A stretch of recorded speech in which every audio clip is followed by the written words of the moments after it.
I'd like to begin the introduction of this afternoon's keynote speaker, Dale Crownover.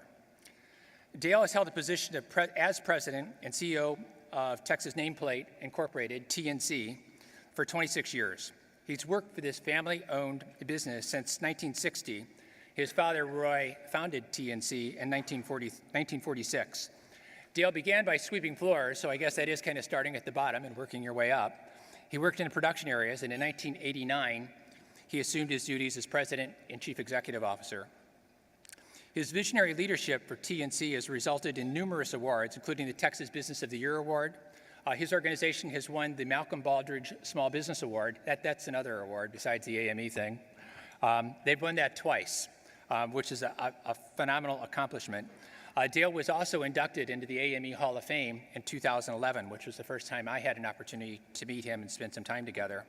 It's the highest recognition of achievement for manufacturing excellence that AME can do to recognize somebody. Dale's humility, passion, and respect for people shine through in his belief that if you treat people right, they will act the same. And that certainly is an important message in today's world for those of us that live in the United States. That core value encompasses those in his organization as well as the customers they serve. So please join me in welcoming Dale Crownover.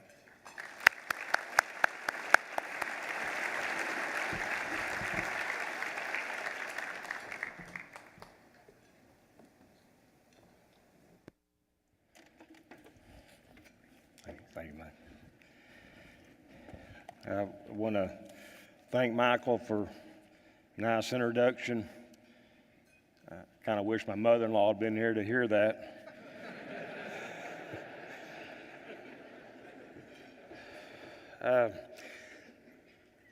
I love AME. It's a wonderful, great bunch of people. I don't know if a lot of you know, but all these staff people, I don't know what percent, probably 95, 98%, they're all volunteers. If you ever get to meet them, they're just like you. They're process improvement guys. I guarantee you they're practitioners also. They'll tell you some cool stories, I know, about some of the things that they've done in the past, and they're here to help. All you people too, I know why you're here. There's three reasons why I know you're here. As an individual, you want to get better. You want your organization to get better. And ultimately, I really think you have a burning desire to get America better. I'm going to get a little off script already and tell you that I had a dream this morning. And I had a dream that every one of you people, y'all work for the federal government. Now, I know that's a nightmare, but I was thinking that everybody here, there are 1,500 people, that you work for the federal government and you were told to come to Dallas and you had to sit there for 3 days and you had to listen to all these process improvements and you had the opportunity to go back to Washington Monday morning, and it was required that you had to implement at least 5 good improvements, ideas that you've learned, and any goober that got in the way, you had the liberty of terminating those people if they gave you any lip. And the idea was, in 1 year, we'd all come back together, and for 3 days, we would share all these improvements and the impact that it had on our federal government. Now, that would be huge. 7,500 to 10,000 ideas going back to federal government. Just imagine what that could do. Again, that was a nightmare. I know that's not going to happen, but a good thought. Now, when I was asked to speak,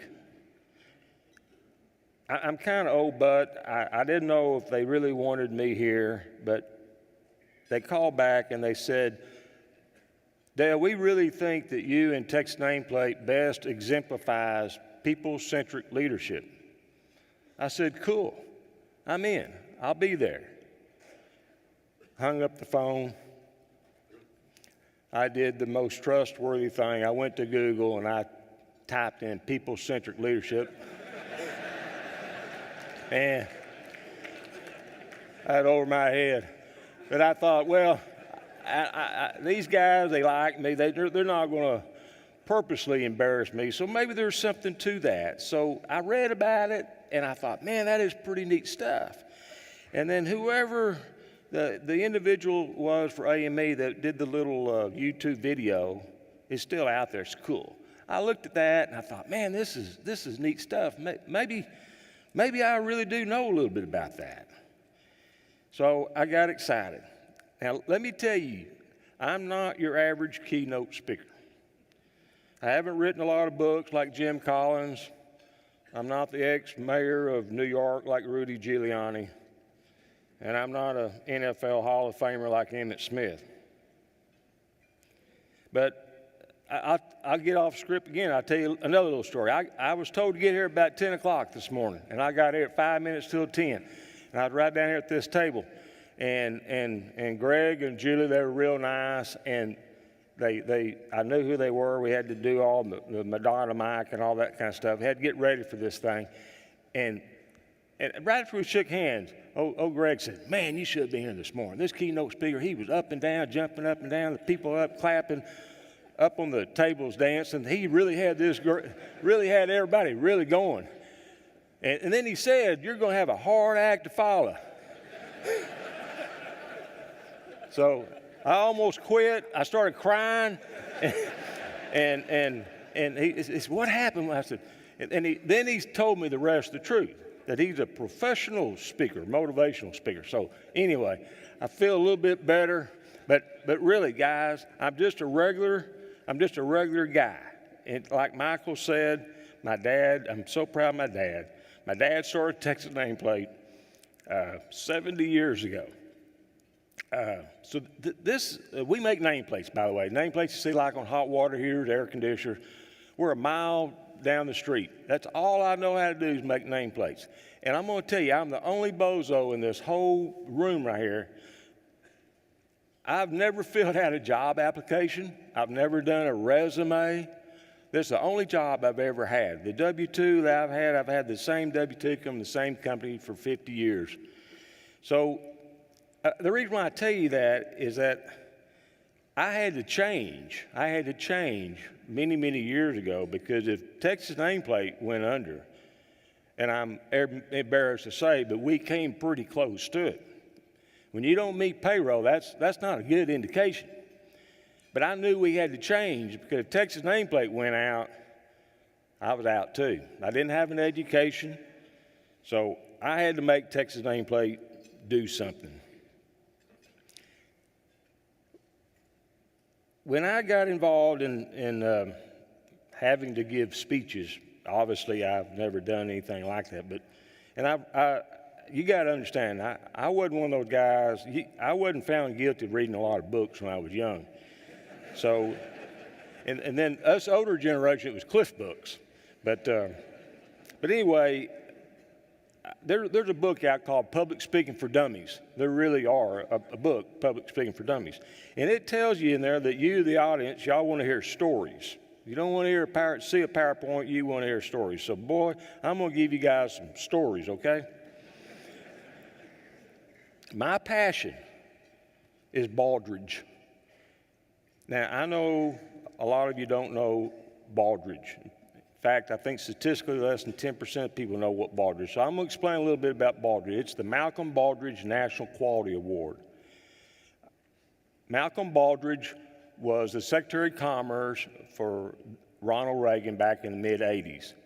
Malcolm Baldrige saw the need to create a criteria to strengthen America, because he could see even back then globalization was taking a lot of our manufacturing. So he wanted to create a criteria, business plan, whatever you want, to encourage for-profit organizations to achieve higher levels of performance.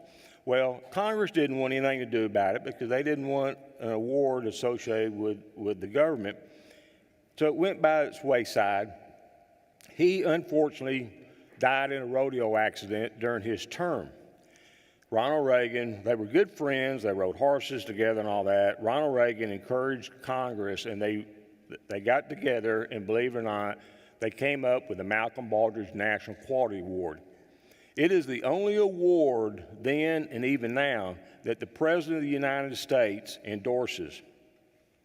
Now, I'll be very egotistical and say, in my opinion, and I think if you go to anybody else that knows about Baldrige, it is by far the hardest award to win for performance excellence.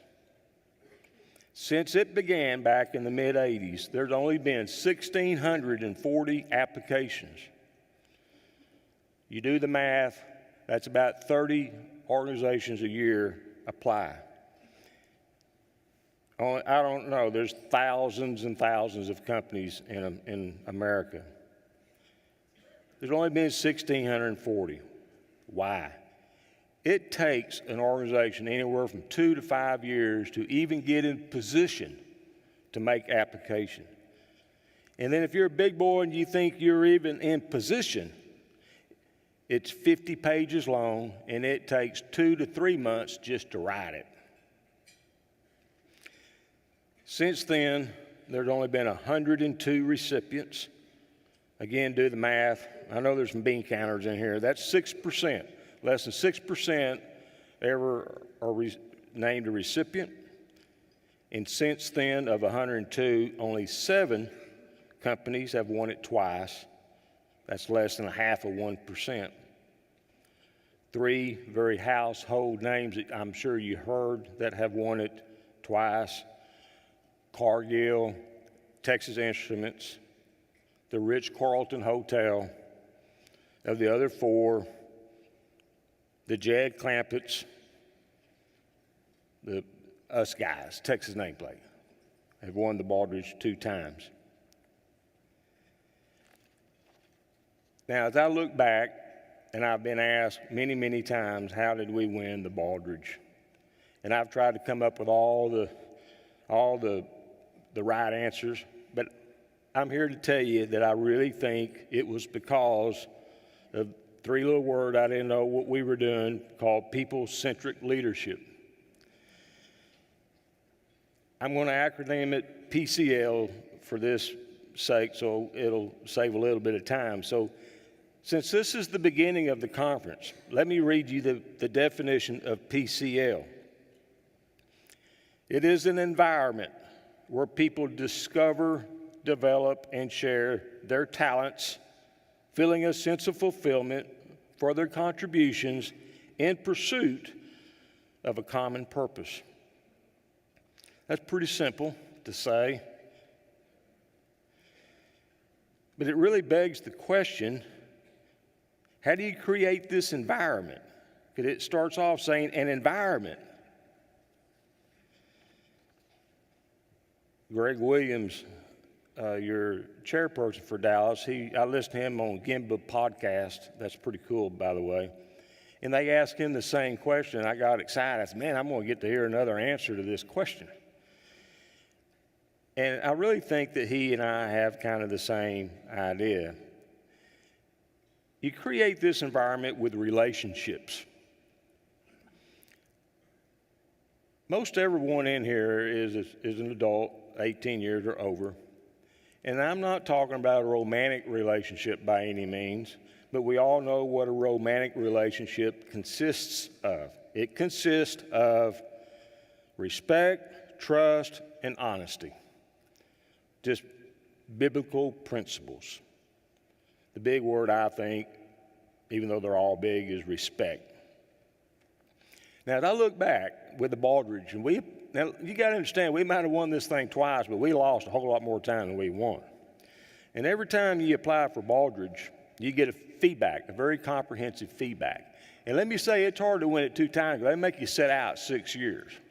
It's not like the World Series. You get to reapply all the time. But you get this feedback, and it's kind of like, in y'all's terms, it's kind of like a SWOT analysis on steroids. They don't just tell you what your strengths and weaknesses are. They really kind of get a little bit more in depth. And what we did, we had to learn when we got this feedback, and they said, no, you're doing real good over here, but it's unclear how you do this. So we had to get like focus groups together, and we all had a common purpose. We all wanted to do better. But what happened, we got these people together, this environment, and through respect, we started learning how to communicate, not to offend or get anybody upset. And right now at your table, if you wanted to just sit around and talk about maybe how to improve the way we look, we all know that it's your choice of words, your mood, the way you say things. And if you say something to offend them, you don't have a relationship by any means. But it's through respect. But as I look back, that's what I think happened in Texas Neighborhood. We started creating this culture of respect and learning how to agree to disagree, which is very, very difficult. Baldrige also teaches you how to do consensus, that sometimes you just got to go along with it, whether you like it or not. If you get that group of people, you get that type of environment, I really think you can do anything. Examples, I would tell you. AME, as dear as I know AME, I guarantee you, Michael just made a reference that they're going to go over these feedback analysis, and they will. And I guarantee you they have a good environment that's going to make it all work. They're going to get in there and they're going to talk because they're going to be very concerned about their choice of words because they don't want to get somebody's panties all knotted up because they said the wrong thing. You got to just do it with respect. And when they do that, they continuously get better and better and better and better. That's what has happened to AME. Another little example on a personal note. When you get a little bit older, as I am, you got to go to the doctor once a year, and then 6 months, and then maybe every 3 months. I'm not there yet. But you got to have a relationship with your doctor. And if you have a trustworthy relationship with the doctor, whether you recognize it or not, when you go there, he's going to give you some OFIs, opportunities for improvement. And if you have this relationship, he's going to be a little bit dearer with you. If he thinks you're not eating too well because you got one of these, he's going to come across and say, hey, Miss Crown, have you thought about maybe eating more salads? But however way he does it, he's helping you, and you create this relationship. And when you walk out of there, whether you realize it or not, you think, man, that old boy, he's trying to help me. And you're more driven to do what he's doing because you have a respectful relationship, and you want to work it out. It's no different at the workforce. Now, on a little personal note, I have 2 sons. I'm very proud of my sons. They're both here. They used to follow me around when they were little. They never paid attention to what I'm saying. And maybe they are now. I don't know, because they're both adults and they got a job. But when they were young, their mom and I, we were told by a lot of people that they were very respectful young men. And obviously, we were very proud of that. That was kind of the way that I was raised. Yeah, I also kind of remember telling a lot of people that I don't know if they're that respectful, or is it that all the other kids are so disrespectful? But I was born in 1952. If you were born in the 50s or even the 40s, you got whoopings. You absolutely got a whipping if you did anything disrespectful to an elder. Now, that might be cold-blooded in today's time, but our generation, it got your attention. And to this day, I don't care what age, I'm a yes, sir, no, ma'am, because I used to get whippings if I didn't do that. But Ryan, our oldest son, he works for us now. They respect him, but he respects them in return, because when he was born, there's still people there that are still there today that was there when he was born. Our youngest son, he just graduated with his master's. We wanted him to get involved with the nameplate business, but our family, we encouraged him to go work for corporate America. We wanted him to go out and really see what it's like.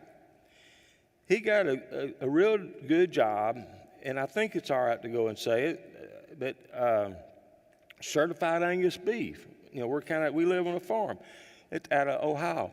The very first thing that he did on New Hire program, he was required to read the book The Servant, which we all know that's a form of servant leadership, or another form of people-centric leadership. He is already getting involved in this environment. So when the day comes that hopefully he comes to Texas nameplate, he already knows what type of environment he's going to expect of this respect for one another. And I tell you guys that where I feel very proud that what I really want Texas nameplate when I'm dead and gone is that we have this environment, we have this culture. And I think I've got a pretty good shot if one or both these boys stay with us and they continue this legacy of respect for one another in this culture. Folks, I've traveled a lot. I've seen a lot of organizations. And some of you know this, but I'm telling you, you can walk into an organization through the front door, the back door. It don't matter. You can sense it within 2 minutes what type of culture that organization has. After we won Baldridge, we've had people all over the world come, Texas nameplate. Why would you want to come look at a little shop make nameplates? They just wanted to see us. They wanted to feel us. They just wanted to sense it. I don't mean this the wrong way, but this stuff that you guys are learning, and by the way, when I say guys, I mean gals too. That's Texas talk, okay? You're going to have a very difficult time implementing what you're going to learn the next 3 days if you don't have the right people, the right environment. I'm not going to say it won't happen, but it's a very difficult time. Now, I've talked a lot about Baldridge and PCL, but you know, that's how I think I got there, is this continuous improvement. So I'm going to talk now about continuous improvement. I think that's what everybody really wants to hear. I'm going to tell you some story of a couple of journeys, okay? Our first journey before we won the Baldridge in 1998. Do a little pictorial of the baseball diamond, 3 bases. The very first base, the first quality tool we got involved in was SPC, Statistical Process Control. Didn't know what that was either. Now, I would like to say that was my idea, but it was not. We make nameplates for Lockheed Martin, 30 miles west here, that goes on the fighter jet. They said, we want all suppliers to be SPC certified. We're going to find another supplier. I said, cool, go ahead, find somebody else. 2 months later, no purchase orders. I called Larry up and said, hey man, we ain't got any orders from you guys. Hey, we found another supplier in California. Really? Can I renegotiate or a little deal? So anyway, we got involved with SPC. So as I look back, I had a good relationship with these guys. We got involved with SPC. Coolest thing we ever did. I'm kind of surprised that people don't do it to this day. But we learned how to do Pareto analysis. We learned upper and lower limits. We learned how to do internal supplier-customer relationships. We learned a lot of cool stuff. We were one of the first of the 7 of over 1,700 suppliers all over the world to get recognized, certified. We thought we were cool. Now, after that, we thought, well, what are we going to do next? So here came along TQM, Total Quality Management. That was pretty cool stuff. I did a little work on Deming, over my head, bud. Duran, over my head. I couldn't understand all that stuff. But I found Phil Crosby. Read the book, Quality is Free, Quality Without Tears, people person. I thought, man, I can do that. I went to his college in Winter Park, Florida. I learned zero defect concept. It was just neat stuff. But I'm going to tell you people right now, even to the young people, TQM is just common sense. It's just not common practice. What you really learn is what I think people want to know or hear. They just want to be communicated to. They want to know what's going on in the organization. We started then, we still do it right now. We meet every month and we go over key indicators, social responsibilities, just anything, recognition, what's going on, all that kind of stuff. A little funny story about that. My dad, he was from the old school. He used to call me Hot Rod. And he says, hey, Hot Rod, you guys are having too many meetings. And I was trying to explain it to him. He said, we're losing a lot of production. He took off on Thursdays.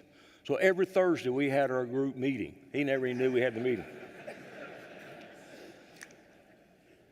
TQM, zero defect. One of the greatest things I want to share with you, Phil Crosby, he was in the zero defect. He knew we were all human. He knew we were all going to make mistakes. We all know there's only one fellow that was perfect. But he wanted you to have the mindset to think perfection. You guys that flew in, if that pilot said, man, I'm going to do my very best to land this sucker safely, that ain't right, bud. That ain't going to be good enough. I mean, you want to hear perfection, and it's no different making nameplates or whatever, and it's a mentality that you got to get people focused. So anyway, we did a lot of TQM. The third thing we got involved in was ISO. Leave it to the quality guys. They're going to come up with all this stuff. ISO. Why do we want to do ISO?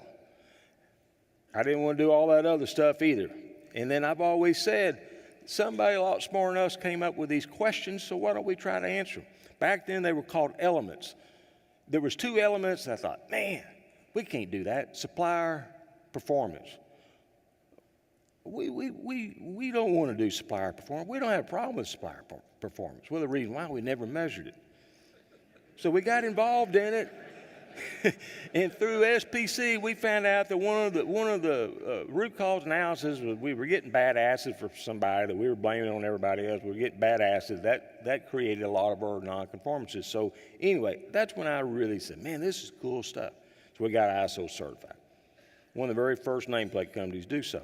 So now we have these 3 quality tools that we all call. They're all good.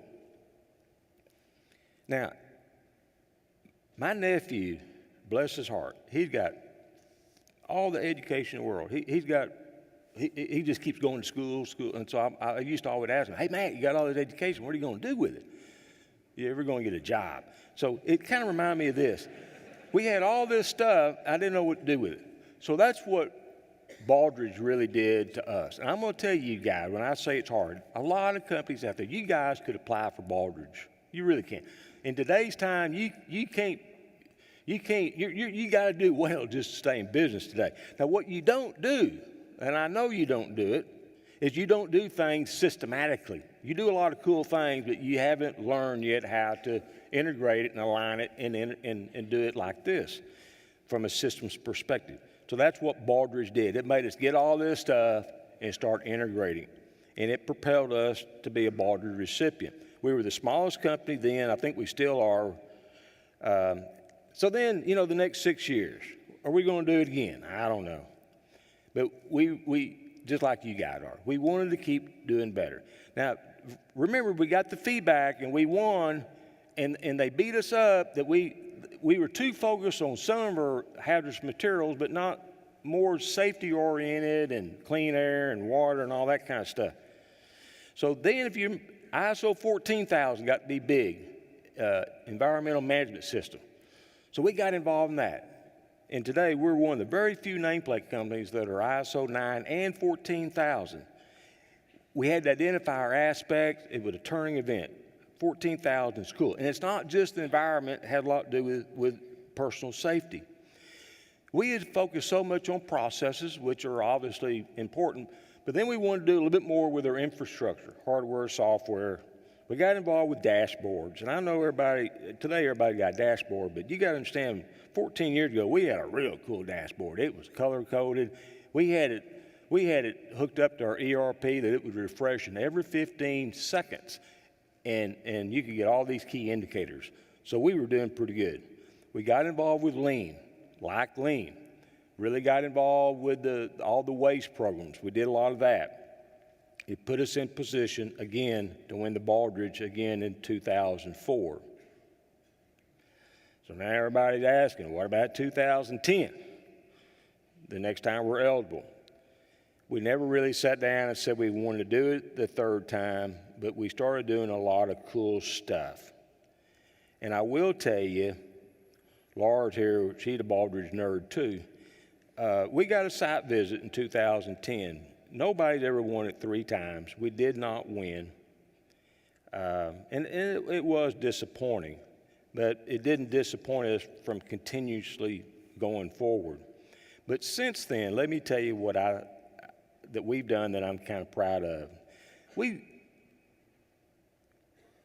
we're just regular guys, you know? And I don't mean this the wrong way, but when we started this journey, less than half our people had a high school diploma, and we had no college graduates. So that just tells you, if you got a little bit of a heart and a desire, you can do anything. But we got some cool people, and we were pretty much innovators. Since then, we've applied for 4 patents. We really got hung up on patents. And we applied for a patent 8 years ago. And you all know what it is now, but 8 years ago, you didn't know what it was, right? You know what a QR code is, but 8 years ago, nobody knew what a QR code was. We applied for a patent. They called it back then 2D matrix. We applied to get a 2-dimensional matrix on a chemical etched nameplate. Our concern was if we got the patent, everybody's going to have to go buy a scanner. Steve Jobs had not even come out with an iPhone. And now, all you people, whether you know it or not, you got a scanner. But we got this patent, and we're very excited about what this could do for Texas nameplate in the future. We have filed a continuation. Anybody that knows patents, you know what that means. It's just going to make it a little bit harder for anybody to infringe.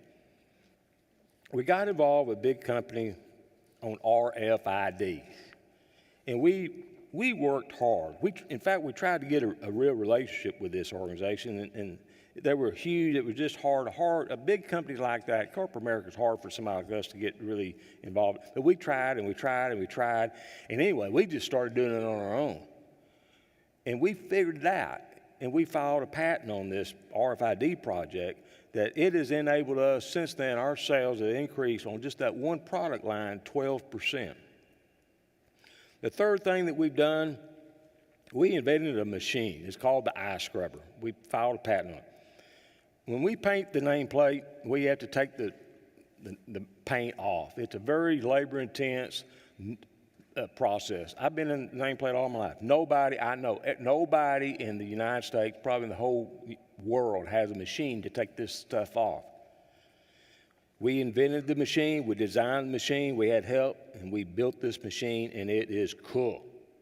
Now, I know a lot of you guys don't get excited about eye scrubbers, but we think it's really cool. Now, this is what it's done. This is what it's done for us. We've had a year and a half. It's decreased our solvents over 95%. It's reduced our labor over 65%. We've almost totally eliminated VOCs, which is an air emission. We've totally eliminated rags. We have to do rags to dry off all the solvents. We've totally eliminated PPE, personal protection equipment. You guys are going to like this. ROI, return on investment, 3.5 years. And this machine is there every day, okay? It's a cool machine.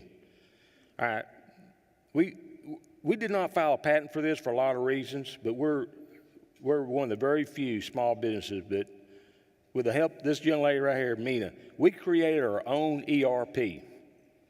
We got tired of paying license fees and all that stuff, and kind of found out we weren't using that much of the system anyway, but we wanted our own ERP, but we wanted to be paperless. We worked 2.5 years on this project, and I remember telling Mina, go back to this PCL, said, be patient with these guys, explain to them what you want, they will make it happen. We started January 1st, we're paperless now. Our office supplies have been reduced 60%. We have quicker response to our customers. When somebody calls, we have to put them on hold, go out and get the ticket. It's all right there. No filing, no storage, and our support people up front, we've saved about 45 minutes to an hour a day for them to have extra time to do something else. Now, I'm leading up now to the greatest, biggest continuous improvement we have ever witnessed. Drum roll, huh? We've been in the same location. My dad moved there in 1959. We've been there 50 plus years. We're big boys now. We've been working on this project also for about 3 years. We haven't gone public. So, but we are building a new facility. We wanted it to be completed for the tour tomorrow, but we'll move in December, January, but we're building a brand new facility. It's about 50% larger, state-of-the-art, and we're just pretty excited. There's no telling what we could do from a continuous improvement, not only internally, but what we can offer to our stakeholders as well. Again, I say, without this PCL, that wouldn't have happened. Okay, things I've learned the last 20 years. I'm just going to throw some of these things out. Some of them might appear elementary, but I'm going to just tell you anyway. I was told this a long time ago, and it's so true. You are who you hang with. I've just found that out. Surround yourself with good people. If you hang out with people that are positive, aggressive, whatever, they're good people. That's who you need to stick with. Statistics will show that is really true. If you hang out with a pessimist, complaining, whatever, it's just bad news. I've learned this about value. Value versus cost. My dad used to beat me up about this. In your organization, cost, we all know that cost is important, but ultimately you really want to provide value. If that bozo is more interested in the cost, he will always be interested in the cost. And he's kind of telling you that he doesn't really care about all these process improvements. He's just there for the nickel. And that guy, that customer will never change. And if you do some Pareto analysis like we did, you will find out that that guy that is chasing you and beating you up about low cost, he's the guy that calls you the most, he's the most demanding, and if you do some Pareto analysis, he's probably the least profitable. And here you are, you're spending good capacity on a guy over here that is the least profitable, that is causing you the most trouble. And then you can go one step further as we did, and that's also the goober that doesn't pay you on time. Put yourself in a position to fire a customer. There's nothing wrong with firing a customer. In fact, you will be amazed that sometimes you do that, you will increase better capacity for somebody that is more interested in value than cost. Another thing my dad was big on, be better, not bigger. I'm not impressed with how many square foot your building is. I'm not impressed with your revenue. I'm not impressed with how many employees you have. I want to hear about retention of customers. I want to hear about retention of employees. I want to see some liquidity ratios that you're making money. I hate to say it, American Airlines is a perfect example of this. Can you not figure out, American Airlines, how many times have you heard, now they're big, how many times have you heard every quarter, oh, American Airlines just lost $320 million. And then you hear the very next 30 minutes, Southwest Airlines just made $120 million. You really wonder why they don't benchmark. Satisfaction is not good enough anymore, guys. That used to be big. You have to engage your customer. You have to engage your employees. My lovely wife is down there. I could go get her a dozen red roses now, and that is going to satisfy her just perfect for one day. Okay? And it's no different with your customers. You got to engage them. Another thing, understand your organization. So many other people just don't get that. You got to have a vision, you got to have a mission, purpose, you got to have all those things. But more importantly, Ryan and I went to this little organization south of Dallas not long ago. It had a signed mission statement, and we read it. We go up to the counter to check out Barbara, assistant manager. And I said, hey, Barbara, how you doing? Pretty good. Hey, I just read the mission statement. Kind of tell me a little bit about it. Oh, well, I don't know. I don't really know what it is. Well, why is it up there? Corporate made us put it up there. Folks, that's not the environment, obviously, that you want. Another thing organizations need to identify is core competencies. You have one, you just don't know it. Every organization, you've got to have a characteristic that you know is really neat. And the definition of a core competency really is that you have something that somebody else, like your competitor, would love to have, but it would be very difficult to emulate. And folks, to me, it's your environment. That's a hard one to emulate. 7 things that you have to address if you want to be a high-performing organization. You have to have a leadership system. I'm not just talking about a CEO and all that. You have to have a leadership system. You have to have a strategic plan. How many organizations don't have a plan? There's a lot of them out there. And then they get so proud they have one, then you ask, well, how do you execute it? And they don't even share it with their people. Folks, you're not going to ever go to another level if your people don't know what your goals, your objectives, and your action plans are. Customer engagement, how do you listen and learn? Employee engagement, how do you listen and learn? You got to know all your processes, both internal and external. You got to benchmark, and you got to analyze those benchmarks. This is kind of proprietary. I think they're taping this, but I don't care if a competitor hears this, but we frequently buy nameplates from 7 of our top competitors. That's ethical. We have a third party do it. We buy the nameplate, not just to get the price, but we get that anyway. But you see how they wrap them, see what the quality is, how deep do they etch, and then folks, just reject a perfectly good part and see how their customer service responds. Got it. Okay, now after you've done those 6 things, that's a little bolder, by the way, you got to measure all this stuff. A lot of companies do a lot of cool stuff. If you don't measure it, how are you going to know if it's ever effective? You got to measure all this stuff. That's how you're going to find not only its effectiveness, but you got to find out what are your priorities. I've been asked many times, what's the key measurement? My key measure at Texas Nameplate is nonconformance. Now, I know y'all's benchmark, I forget what it was, we used to use it, but our benchmark is nonconformance 1.5% or less. Now, before you guys start saying that ain't good, we measure internal and external. A lot of you guys just measure scrap, warranties, remakes. We do it internally, which is you need to monitor your internal rejects, which we do. Now, the reason why that's so important is that if I know that we're less than 1.5%, guess what? I know that customer sat is up because we're not having to remake a lot of parts. I know employee sat is up because they're not getting all upset. They're having to do 10% of their work over. I know materials used are down. I know profitability is up. I know cycle time is down.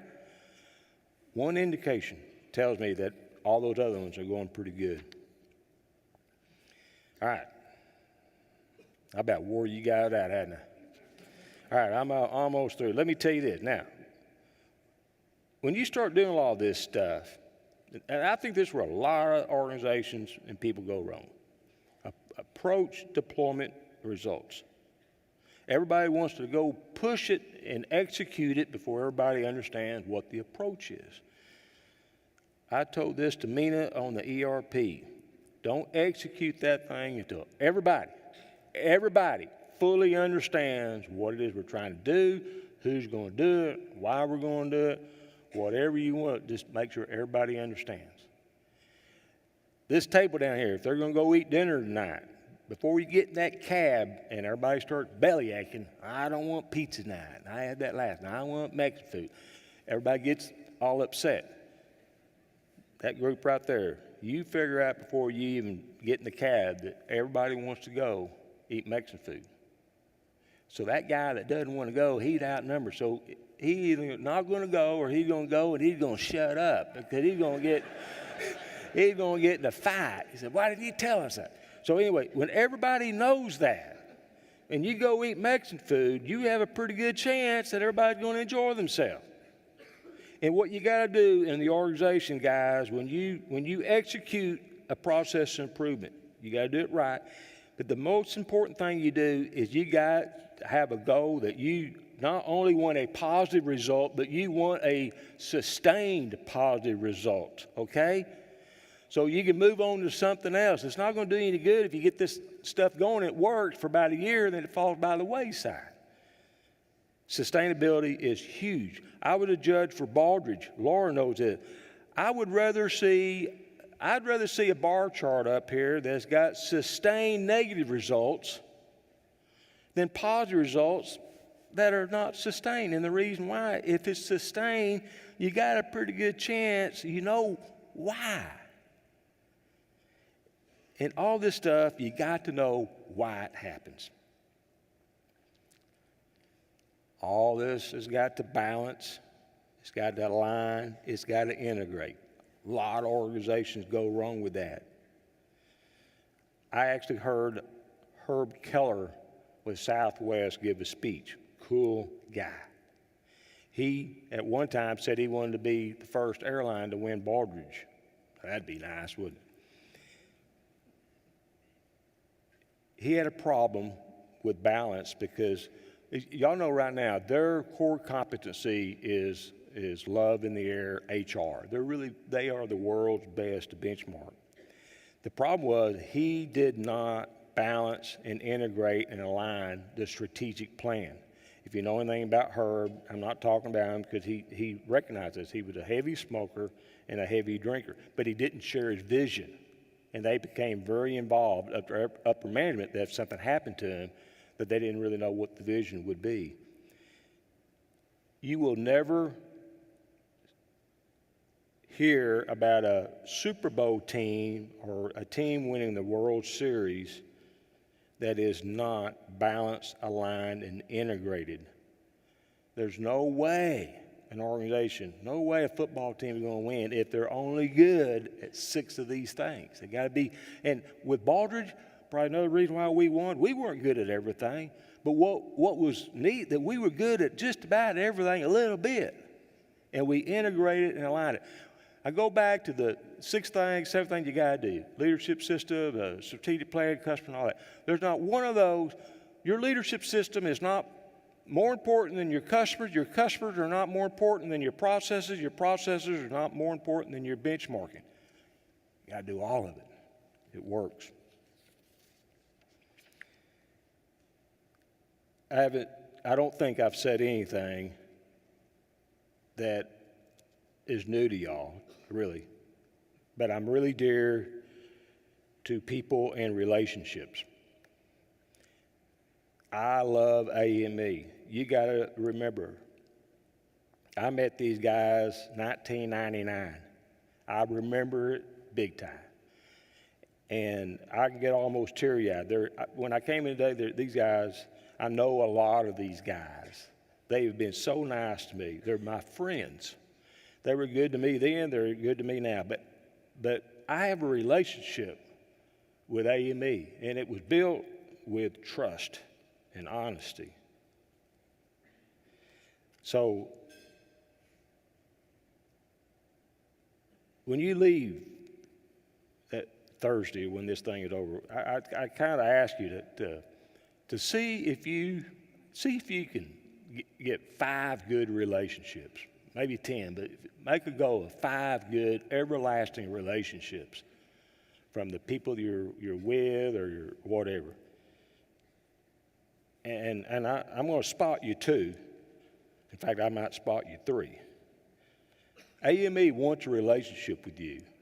These guys want to help you, and I know you know that. But like again, these volunteers, they'll help you. So that's one. The other one is, I was talking to Greg, Gimba Academy. I put a little plug in there. They've done some podcasts. They did one for me. They did one for Greg. I wish I had the opportunity to do the podcast 20 years ago. But listen to these things. Listen to other people tell these stories. You're not going to agree with all of it, but you're going to learn something out of that. And I don't care if I get 1,500 emails. I hope you want a relationship with me. I'm a regular guy. My email is pretty simple. It's Dale@nameplate. You could send me an email anytime you want. And I'm going to tell you one thing. There's not a silly question, but you may get a silly answer. But you're welcome to send me an email. Because if you're really, even if you're experienced at this thing, you're going to run into a little hiccup. All right, I'm going to conclude. Now, I like quotations. This is not a quotation from Abraham Lincoln or John Kennedy. It's a quotation from me. And I did it all by myself. But I have had 2 people that I read it to, and they didn't tell me it was bad. But really, this is, I think, to sum up what I've been trying to say these 30, 40 minutes. Through respect for people, relationships are built to enable the right environment to achieve sustained positive results. Through respect for people. You do that, it works. That's what I see where I go. Man, what happened? Michael and I were just talking about what happened with leaders or whatever. We have got so wrapped up in technology and buying all this cool equipment or whatever. Folks, we've got to get back to the basics. You got to understand where I was very fortunate. I got to work with the coolest man for 40 years.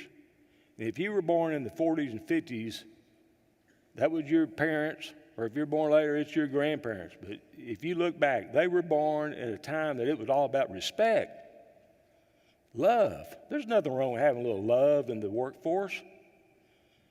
Talk to people like that. You will be amazed what they will do. But until that, I don't know where we're going. But if we just try these new leaders, this new millennium, that's where I get excited with Ryan and Dan. Man, if you just kind of start making decisions right here, it'll work. It really will. All right.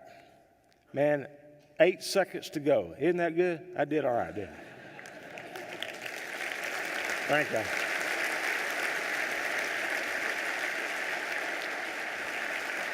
Look at that.